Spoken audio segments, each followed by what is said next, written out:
Imagine you want to go to the store with some friends, but you can't get in without the help of others because of a lack of access. Imagine a world where people treated you differently just because of how you were born.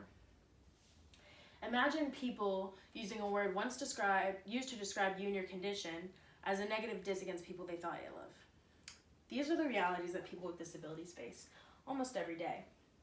According to the survey I conducted, 90.9% of you agreed that your actions have an effect on the inclusion of others. It's important for everyone to understand the importance of putting effort into working on building a more inclusive society. I have learned about the effects of these issues through my Intro to Special Education course and also from important professionals in the special education community in my life. What influenced me the most to persuade you all on this topic is that I have a close friend with autism who I can recall ranting to me about people treating him like he is the R word. And this is not the first time that somebody has expressed to me distress with this issue. Today, I will motivate you to change your actions, vocabulary, and policy beliefs by explaining to you the struggles that people with disabilities face every day, explaining to you what you can do to help fix these, and also explaining to you what these changes will do to our society as a whole. And so first, I want to start off by spelling out the specific issues that people with disabilities face every day. Our actions can have a harmful effect on people with disabilities. And one way that we do this is people have a tendency to speak down on people with disabilities or speak to them as if they are a dog or a child. This is typically not meant to be malicious, but you're always supposed to speak to people with disabilities the same way you would speak to any of your other friends. This is not saying you shouldn't use repetition or speak louder, because some people who are hard of hearing or have autism do need that repetition or speaking louder. This is more so talking about baby talk. So I have a video posted by an etiquette site called Interacting with People with Disabilities, posted in 2014, and it talks about this issue. Good morning, Mom. Morning there. Man. Morning, Alice! There's no need to be awkward. Poor Bob. Like so many of us, he just doesn't know how to interact with people with disabilities. It's pretty easy, really. People with disabilities are people first. So, like the video stated, a lot of people struggle with communicating with people with disabilities, but it's not hard to inform yourself on how to treat other people. So another issue that they face every day is accessibility.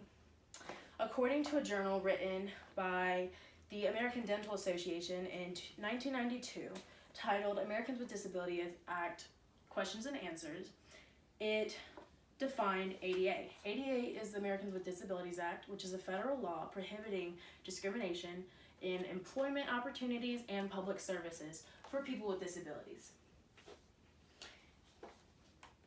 It's important to note that small businesses and private-owned businesses do not have to adhere to these guidelines, which can be harmful to people with disabilities.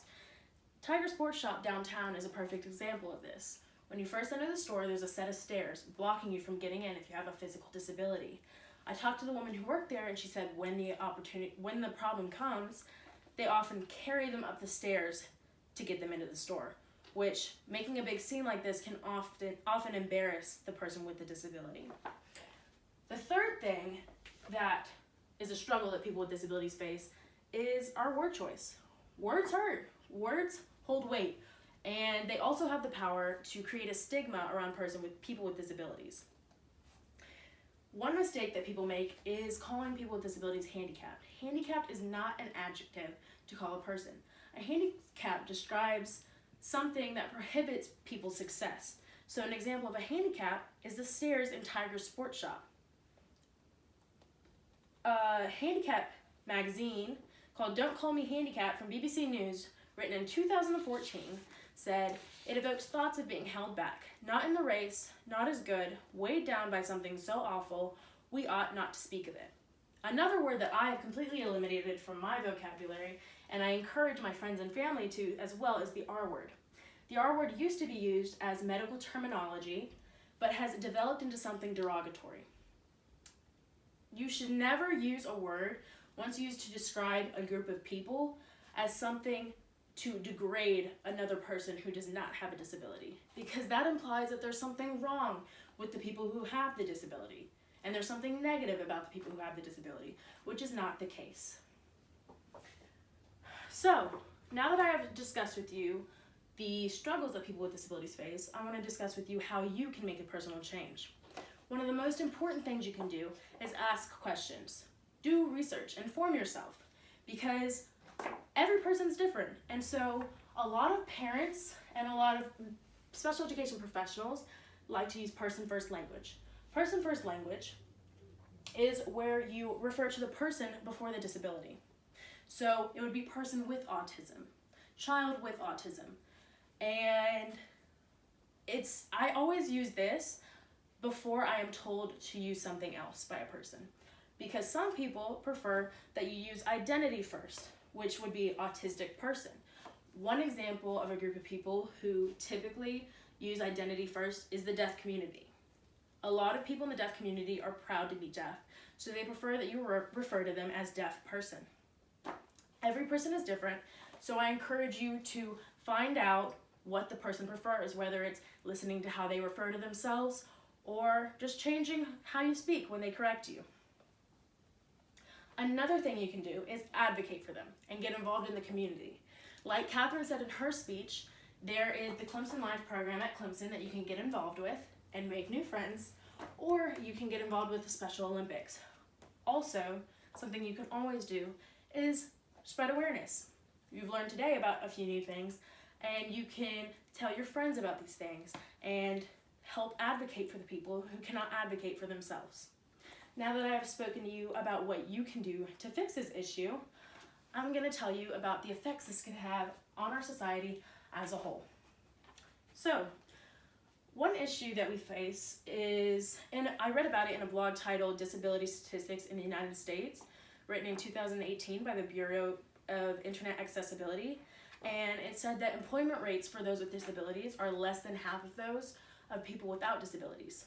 Obviously, employers cannot hire people with disabilities that cannot do the job, but there are many able of doing the jobs, and they are just not being hired. So by advocating to them, we could encourage employers to hire more of these people. Another thing that could happen is spreading awareness, getting involved with the community. You can make new friends, you can make new connections, and you can advocate for these people.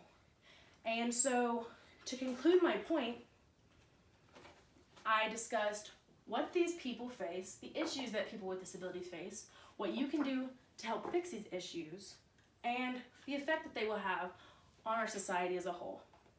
It is important that you advocate for these people because not all of them can advocate for themselves. I want you all to try to change your vocabulary and maybe check your friends and inform them with the things you have learned today. And remember to treat people with kindness. Thank you.